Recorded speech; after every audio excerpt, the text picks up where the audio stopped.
আপনাদের দৃষ্টি আকর্ষণ করছে বিনয়ের সঙ্গে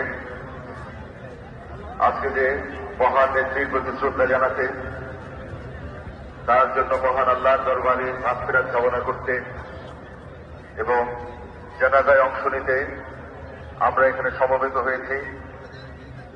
একটি সুন্দর সুশৃঙ্খল অনুষ্ঠান আমরা উপহার দিতে চাই। সম্মানিত সুধী, আপনারা জানেন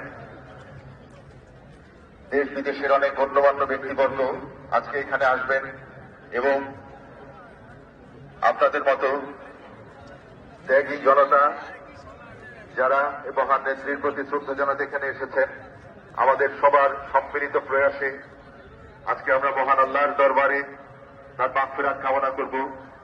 সেজন্য একটি সুশৃঙ্খল পরিবেশ একান্ত চিত্তে আপনাদের সহযোগিতার জন্য আমরা কামনা করছি। আপনারা যারা মাঠে অবস্থান করছেন, আপনি দেখতে পাচ্ছি মাঠে আরো জায়গা আছে, পূর্ব দিকে আরো জায়গা আছে। আপনাদেরকে বিভিন্নভাবে বলছি আপনারা পূর্ব দিকে চলে যান এবং সারিবদ্ধভাবে সেখানে অবস্থান করুন। উত্তর দিকে যাবেন না, শুধু মাঠেই অবস্থান করবেন।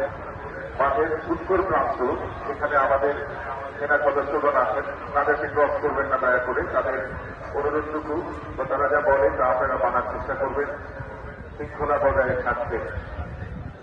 মাঠ বিস্তীর্ণ, আপনারা মাঠ পূর্ণ করুন। মাঠ পূর্ণ করার পরে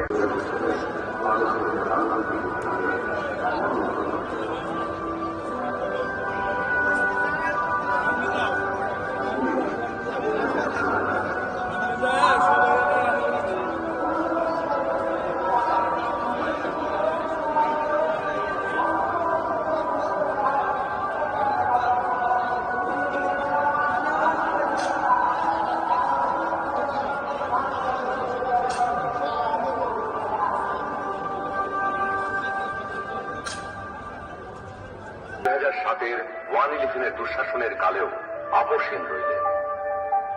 নিজের এবং সন্তানদের নিরাপদ জীবনের প্রতিশ্রুতির বিনিময়ে গণতন্ত্রহীনতাকে মেনে নিলেন না।